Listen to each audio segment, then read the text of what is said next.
Welcome to the Triskele Podcast. We are three druids gathered in a virtual grove to share our thoughts and our path with you. Hi, everyone. Welcome to episode 16 of the Triskele Podcast. If you are a returning listener or viewer, welcome back. And if you are new, welcome to the podcast. We hope you enjoy your stay. Today, we're going to talk about fire, specifically fire in ritual and how we all use it within our daily practices, within bigger rituals, and just sort of in general in ritual space. But before we get started with that, let's do introductions. So I'm Victoria, and I use the pronouns she and her. I'm Drum, and my pronouns are he and him. And I'm Amber, and my pronouns are she and her. Like I said, today we're going to be talking about fire in ritual. Now, I should point out all three of us are members of Odyssesy, which is an Indo-European-based tradition. And one of the things that is very, very common in all of the various Indo-European traditions is that fire is a central component. And so today we're going to talk about how we use fire in our rituals and how maybe you can try to incorporate a bit of fire, no matter what your circumstances are, in the rituals that you are doing. So let's start about talking on how do you use fire in your rituals? Actually, let me step back a step. What does fire in ritual mean to you? I think that fire in ritual is really two things. One, I think it is the focal point of the ritual. So typically we have a ritual on the hearth, we have a ritual in the circle, we have a fire in the ritual, fire in the hearth. And I think it draws people in because it's warm, because it's bright. And so I think it has a focal property. But I also see the fire as a transformative thing. For me, especially, I see that the offerings that we make to the fire are transmuted into something other than what they were. They were something, they get transmuted in the fire, they become something else.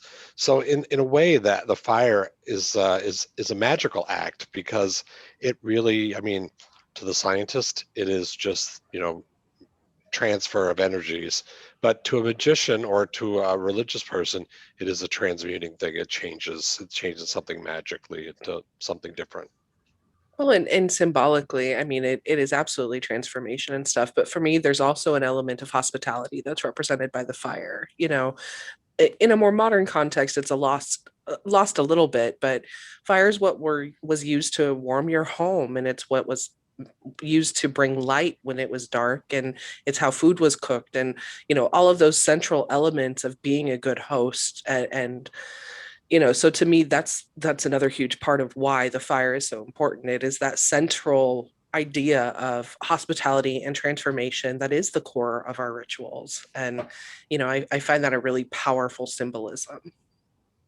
There's definitely something about gathering around a hearth. I know that, so in ritual, when I welcome the kindreds in, I will often welcome them to join me at my fire, to join me at my hearth, right? That idea of that gnosis, that sort of hospitality. But I also find fire such an interesting thing, because to me, fire is one of these things that ties science and magic together. Yes, scientifically, I have a life sciences degree. I can tell you how fire transforms paper or wood or incense or whatever it is into ash and into the other things. I got an A in biochemistry. I can tell you how those molecules and those formulas work. But at the same time, even though I know how it works, it is incredibly magical that it does work. The fact that you have this application of heat being able to transform something from one thing to another, and the different types of fire and the different strengths of fire and the heat of the flame can do so many different things. A wildfire, I spent many years in California where wildfires were just deadly. No two ways about it. They were destructive and deadly. But at the same time, I have a little fire in my hearth when I was in Florida, or when I was in California, excuse me, not when I was in Florida, when I was in California, I had a fireplace. So here I had a fire that warmed my house. It kept us warm and kept us alive and comfortable. And this is the same thing that destroys entire cities. Like, to me, that's just magical. That is just that enchantment that you bring back into the world, that here is the same thing that has so many different embodiments and so many different ways it can go about it. Now, in ritual, we contain it as much as you can contain fire. I have lost many a hair to fire by not being able to contain it as well as I would like.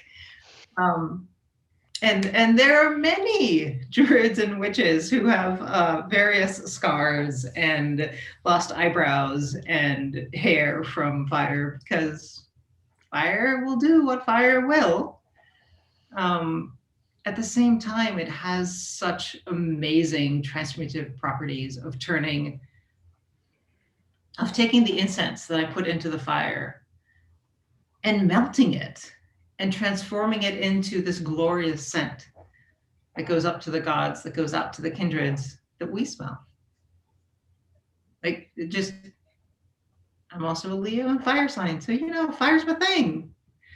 But I just find it just so fascinating. It has so much depth and so many different levels.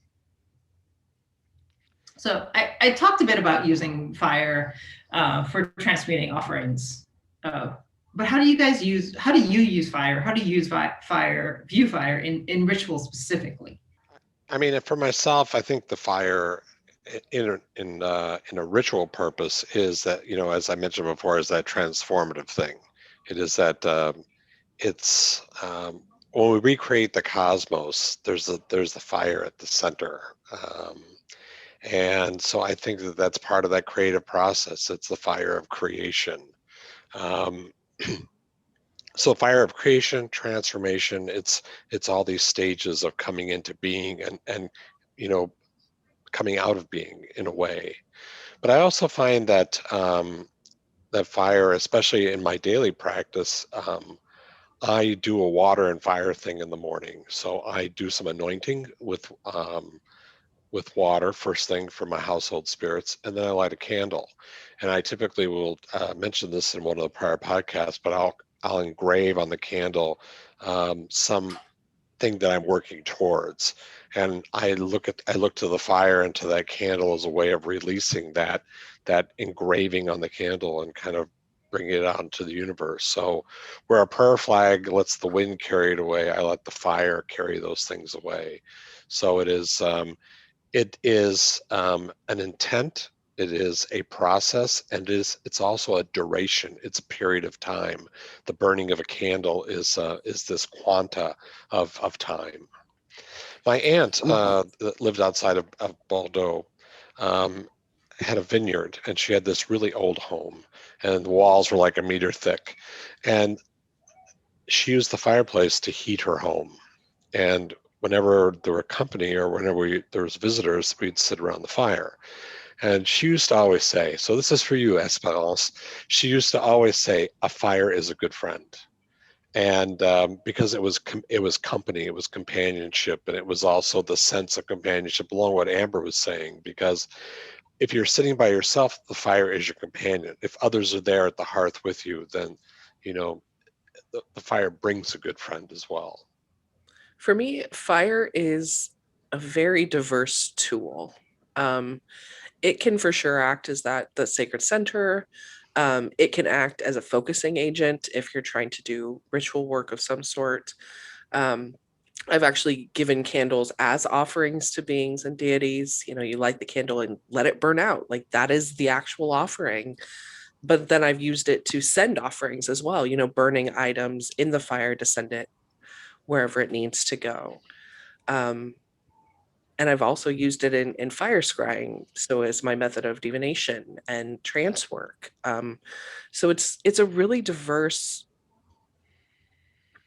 creature, being, thing. I don't know.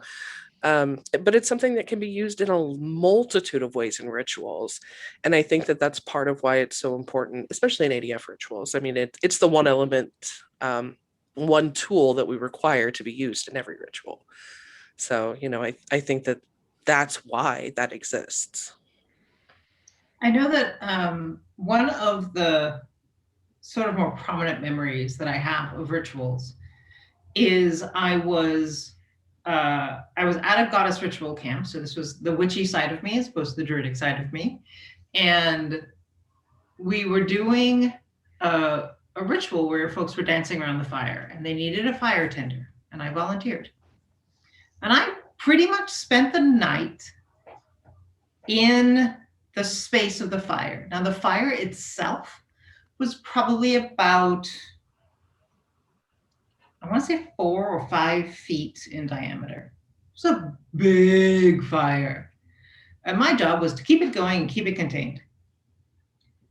And I can't actually tell you what happened in the ritual because I was completely enthralled by that fire.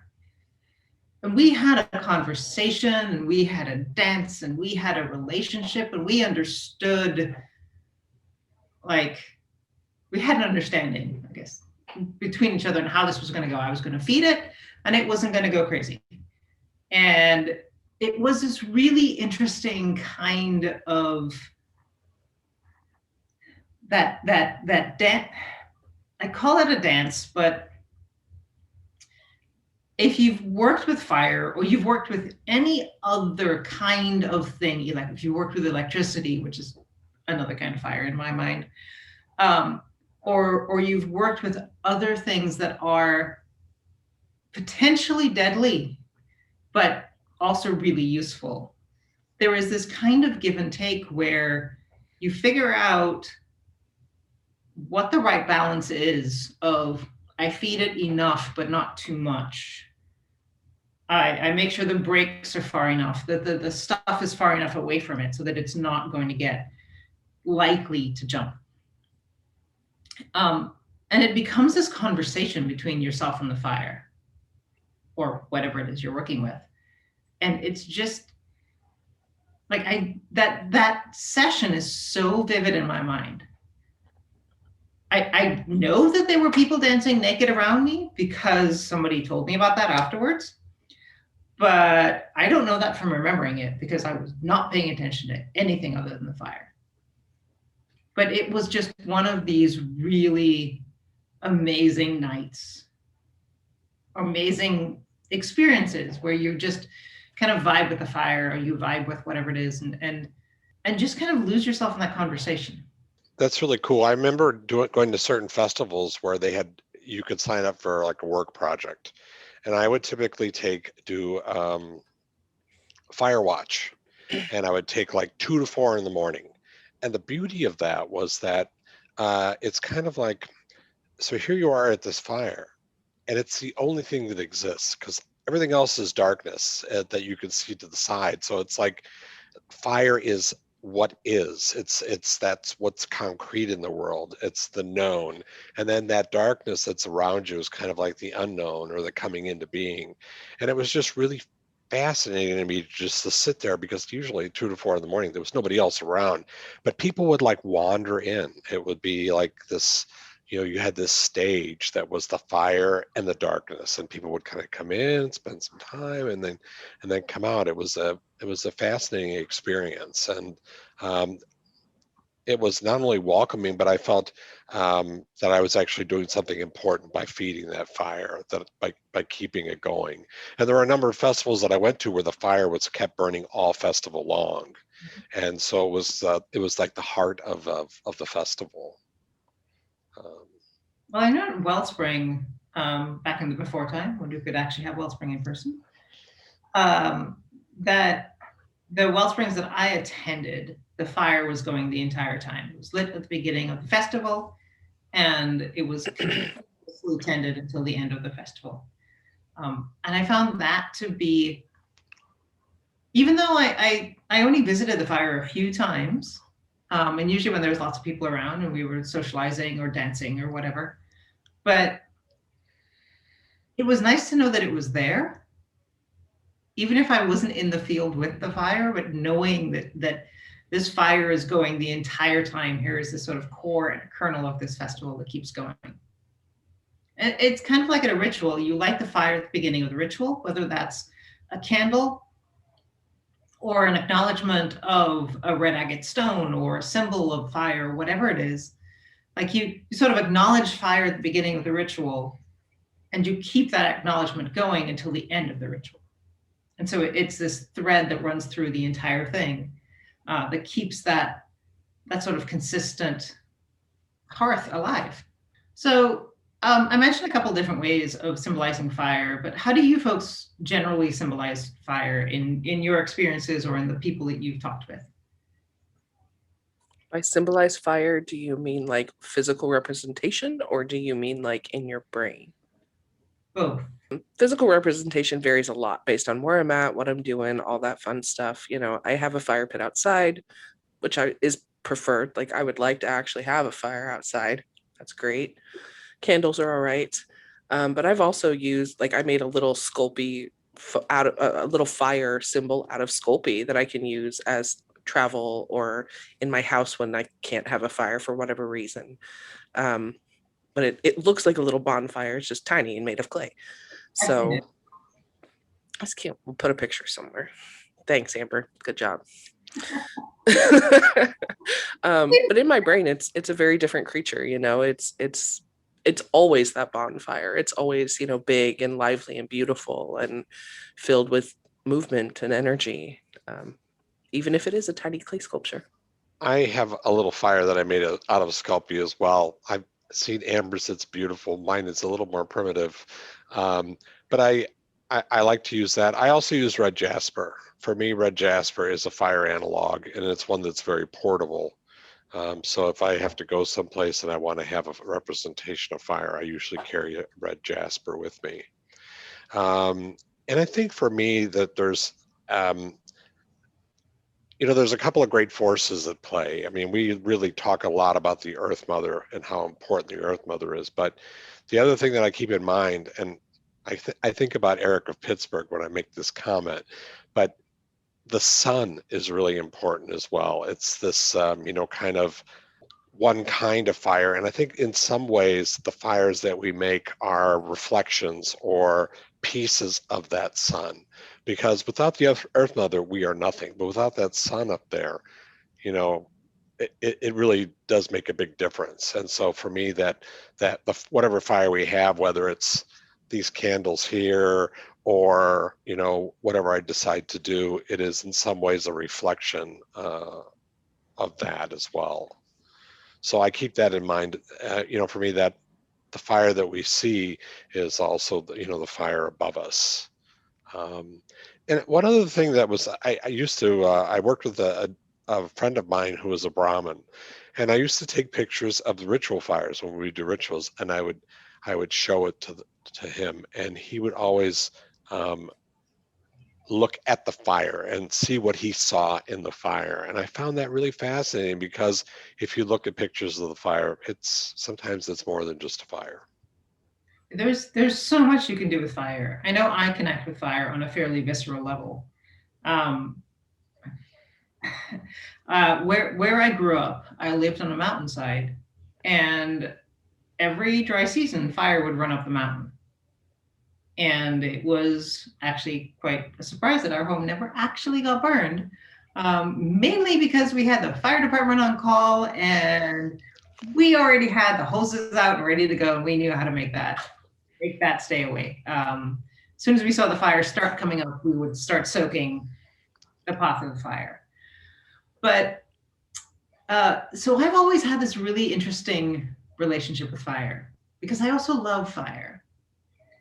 And sitting by a fire and watching it is one of those great joys for me. And especially when I'm around a fire with other people that I enjoy, and we're telling stories, and we're talking to each other, and that fireplace experience we get at festivals, or I used to get in the SCA, or campouts will have, or whatever. But for me, I find it really, really easy to lose myself in that fire. Maybe because I'm a fire sign, maybe because I connect so much with fire. But so I've never tried fire scrying, because I've always been like, I'm going to just lose myself and it'll be bad. And I don't want to go there.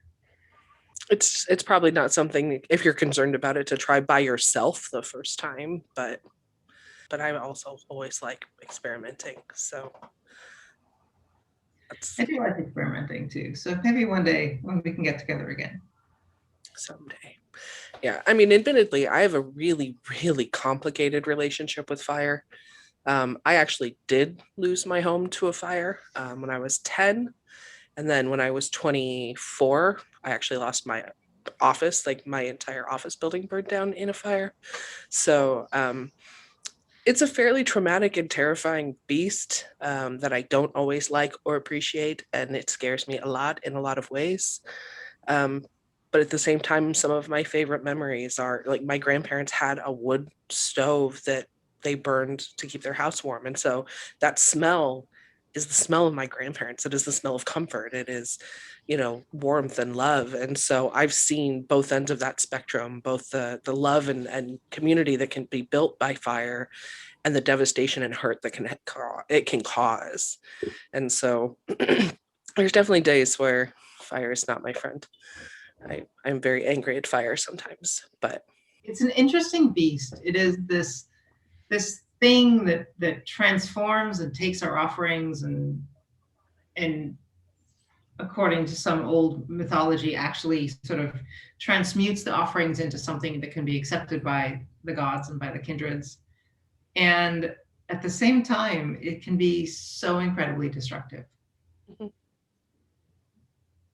I mean, I think fire is something that you need to approach with respect, at the very least. No matter what method you're using it for, no matter what tool you're using it for, it needs to be treated with respect. It will bite you, literally, if you don't. I mean, I think that's kind of part, again, I go back to that idea of hospitality, that give and take. You have to treat it with respect in order for it to respect you. Otherwise, it's not gonna. That's bad. So yeah, there is also the saying I've seen on a number of witch discords and stuff, as people are getting ready to try new spells or whatever, and people are like, remember, the number one danger of witchcraft: don't burn your house down. Be careful with your candles. Mm-hmm. Absolutely. You've got to treat fire with respect. Right. Well, and I mean, all of that ties back to mythology. If you look at the deities of the hearth that is directly connected to fire, they're almost always the deity that's also associated with hospitality and community and that sort of stuff. So, it's all connected, and I think that's really also cool. Not deities you want to piss off. Yeah, I think that for me, fire also has some other meanings. I mean, I think that for me, in some ways, I see fire as what animates us. We have this kind of electricity that animates us, that makes us alive. And, I guess to modern people, maybe it's some kind of electric current but I think it's also this kind of fiery component that is, kind of the fire of life. And so I think that there's a little bit of fire that lives in all of us. And with some deities, I just did some breeze work over the last weekend. And, part of the work that I did was in seeing, because I see breeze as this fiery goddess, kind of bringing that light kind of into ourselves and holding on to that. And we did some work at our most recent clergy retreat, I think it was, where we, in talking about the dead, and in rituals to do with the dead, we talked about the presence of fire not only as something, for those who are living, to remember those who have passed, but something that we also pass along to the person who's passed on, that they can carry with them into the next world, so that they carry the light of this world with them, and we carry the light or the fire of their memory with us. So it's also, more than just that physical fire. It's kind of it can also be a recollection or something that we hold on to, and even reflecting that light, reflecting the fire it's also another fire in a way.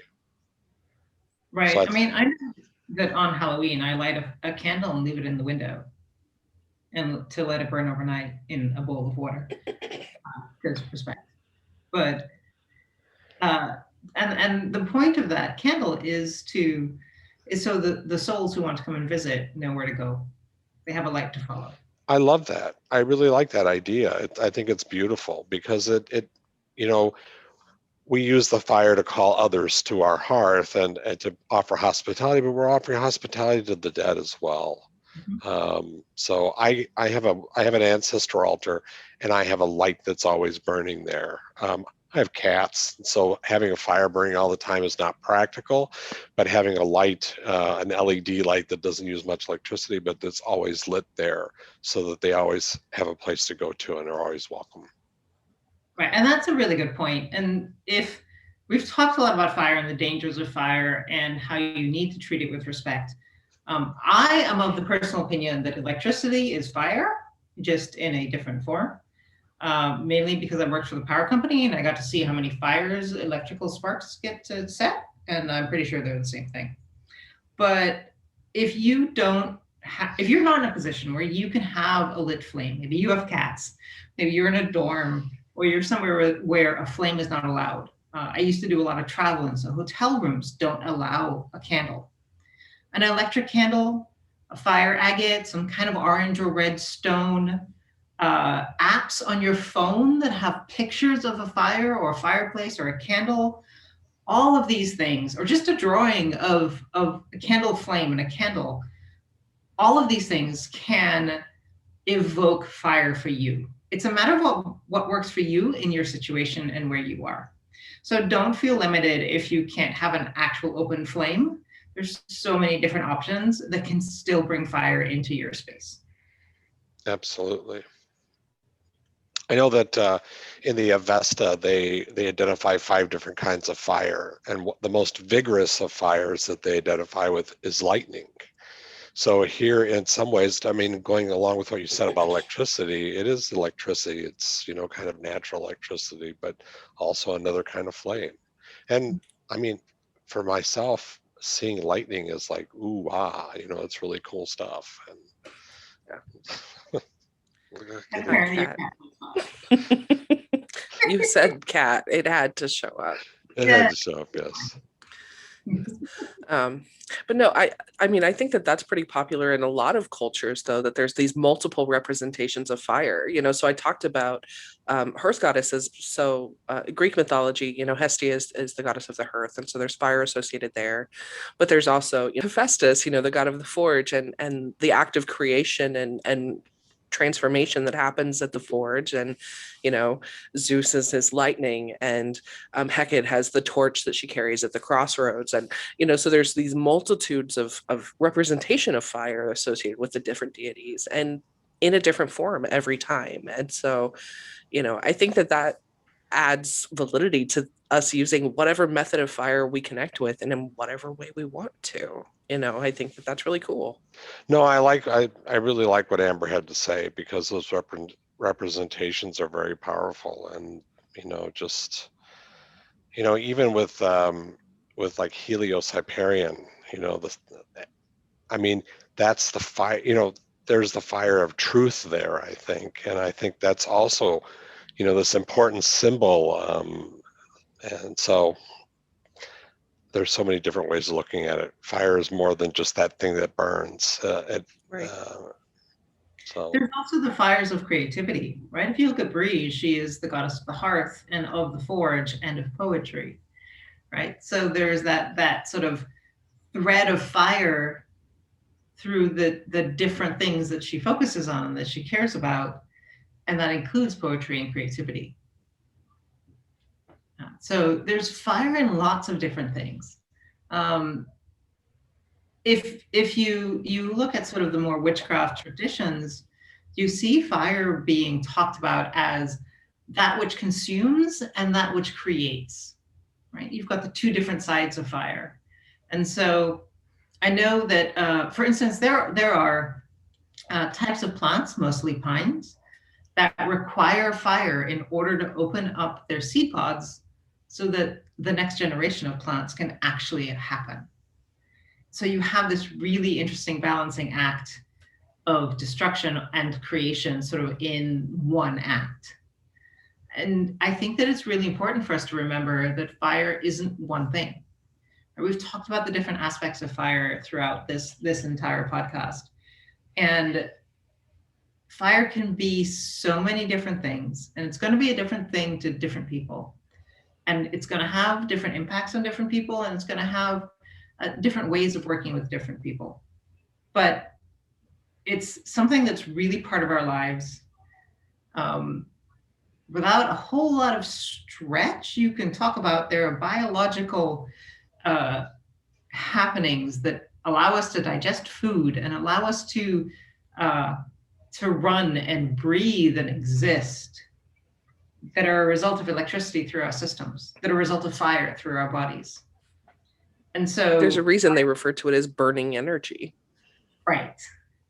And so to me, fire is just such an essential, dare I use the word elemental, in the scientific form of the word, not in the magical form of the word, sort of part of our beings and our very lives, that it behooves us, I think, to incorporate fire as part of our practices, to recognize it, to respect it, and to honor it. Because without fire, we wouldn't be here.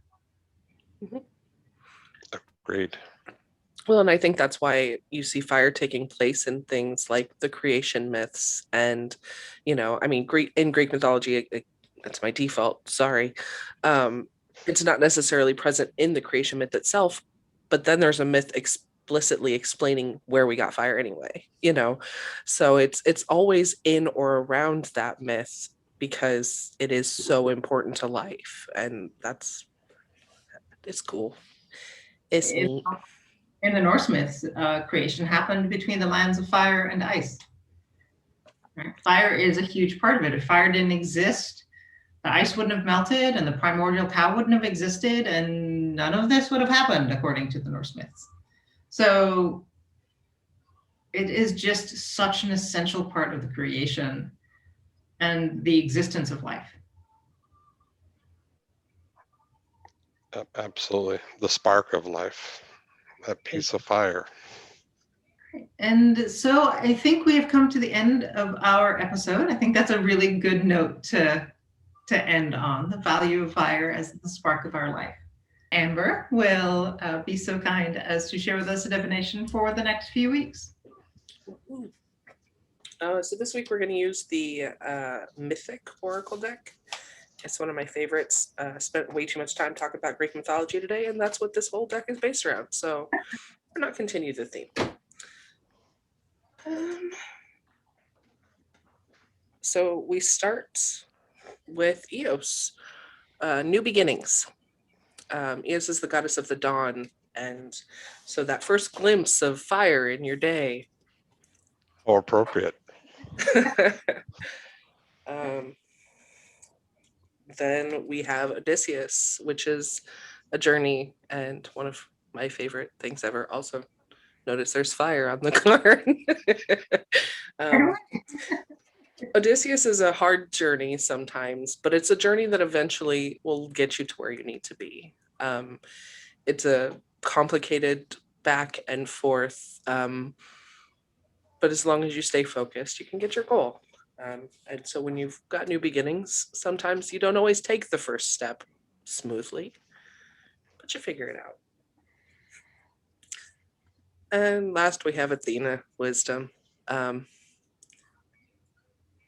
don't know that there's much more to say about that. Athena felt left out today, apparently. Sorry. There is a journey ahead of us, a new beginning of some sort. we'll make wise decisions, and we'll learn a lot from that journey, and ultimately it'll lead us to where we need to be. So that's kind of our message for this week. That's a wonderful message. Well, thank you all for joining us today, and we will see you in a couple of weeks. Bye. Bye. Bye. Thank you.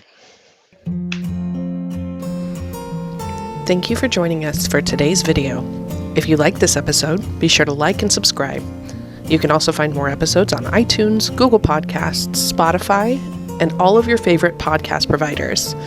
You can find us on social media on Facebook and Twitter, or for more information, visit our website, triskelepodcast.weebly.com.